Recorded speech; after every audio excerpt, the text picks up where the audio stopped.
We have two important properties that involve the diagonals of a parallelogram. So, ito yung pag-aaralan natin sa video na to.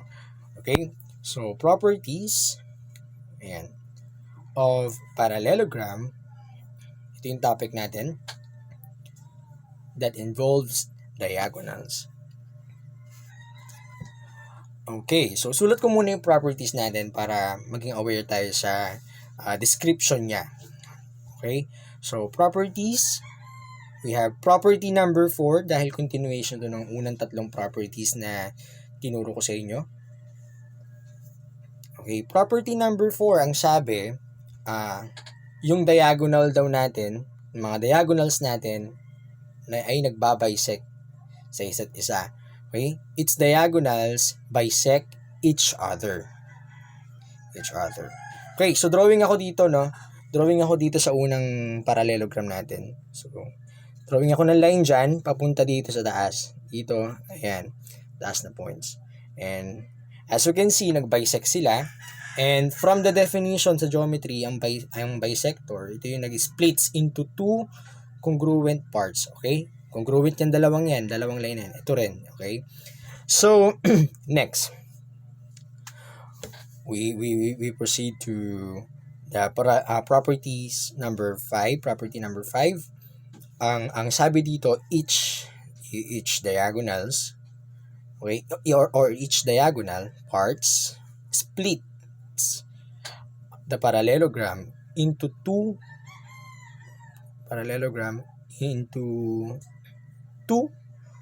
congruent triangle. Okay? So, kapag nag-drawing tayo dito ng line, for example, okay, sa pangalawang parallelogram natin, ipakita ko sa inyo. For example, nag-drawing ako ng line dito, no? Makikita nyo yung dalawang triangle na yan. They are congruent. Okay?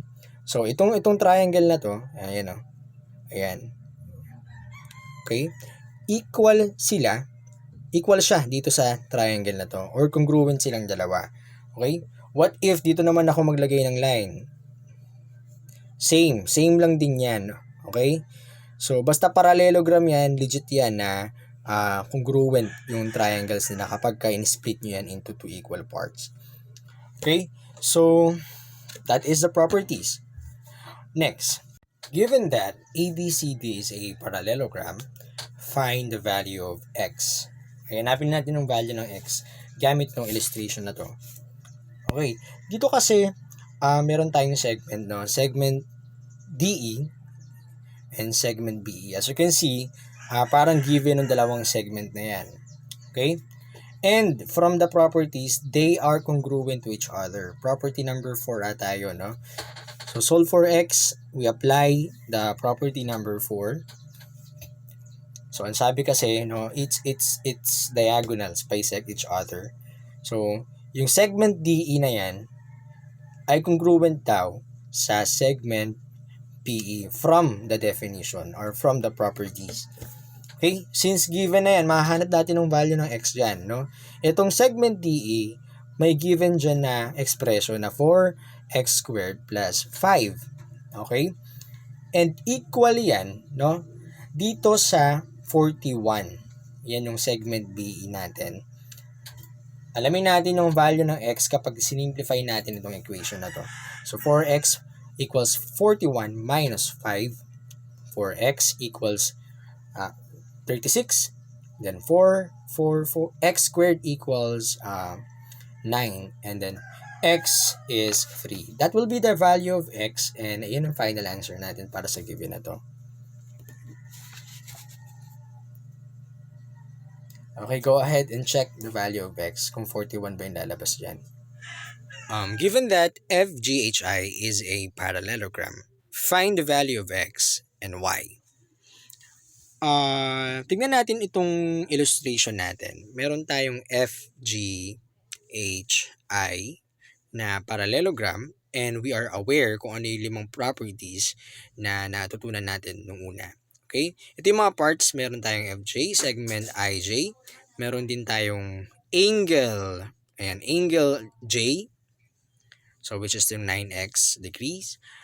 Meron din tayong markings dyan. It means they have the same angle as well. Yung angle I, 9x degree din yan. Okay? And then, for the next one, since alam naman natin na yung FHI, angle FHI is a right angle, so it has a measure of 90 degrees. So let's try to solve for x first.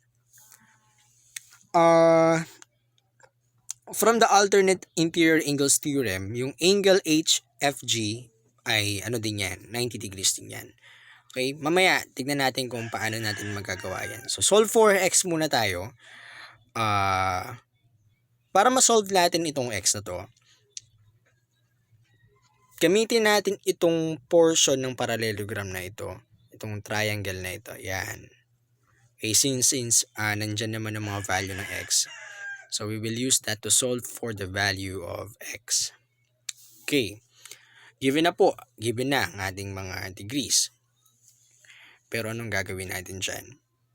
So we have the measurement angle, okay, measurement angle, JHI,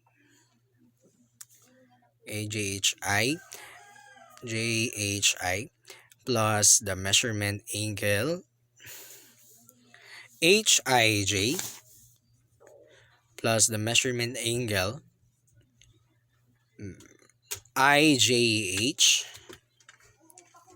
equals 180 degrees. Okay, sir, bakit naging 180 degrees yan? Dahil yan ay from the triangle angle sum theorem, okay? Triangle angle sum theorem. So, napatunayan natin na 180 degrees ang sum ng tatlong angles na yan. Okay? So, ito yung technique dyan para malaman natin kung ano-ano yung mga value ng angle nila. Tignan nyo lang yung gitnang letter. So, meron tayo ditong JHI. Yan, para mas ma-identify natin. Yung angle nito is 90 degrees. Okay, 90 degrees. Plus, the measurement angle HIJ. Yan, lagyan natin ng markings. HIJ, tignan natin yung gitna, which is yung I, dapat yung I yung angle dyan. Okay? HIJ. Okay, ito, 9x ang angle niya. And we have, meron naman tayong measurement angle of IJH. Ang gitna niya is J. So, ang angle niya is 9x dapat. IJH. Okay, 9x. Then, equals yan sa 180 degrees. So, simplify lang natin ang equation. So, we have 90 plus 18x equals 180 degrees. 18x equals 90. So, it will be x equals 5. Okay? So, that will be the value of x. And nakuha na natin yung value ng x. Isa na lang hahanapin natin. Now, to be able to find the value of y, so we need to consider the following. We know that the segments IJ, okay, the segments IJ and GJ are congruent. Okay? So ayan.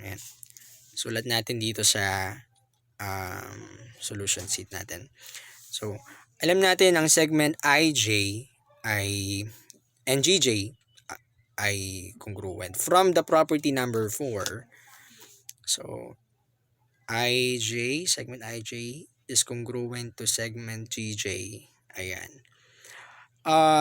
What is the value of IJ? Ito yung value ng IJ natin. So, 16. And the value of GJ, since they are congruent, so 16 ang value ng GJ natin. Lagyan natin dito 16. Next,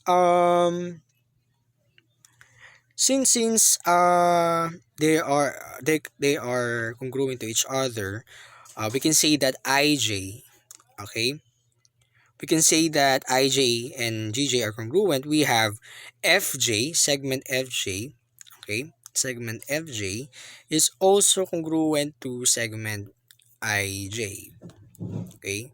So, FJ, congruent yan dito sa segment IJ as well, okay? So, solve natin, no? Solve natin yung ating uh, Y. So, FJ is 4Y. Ito yun. And that is equal to segment IJ, which is 16.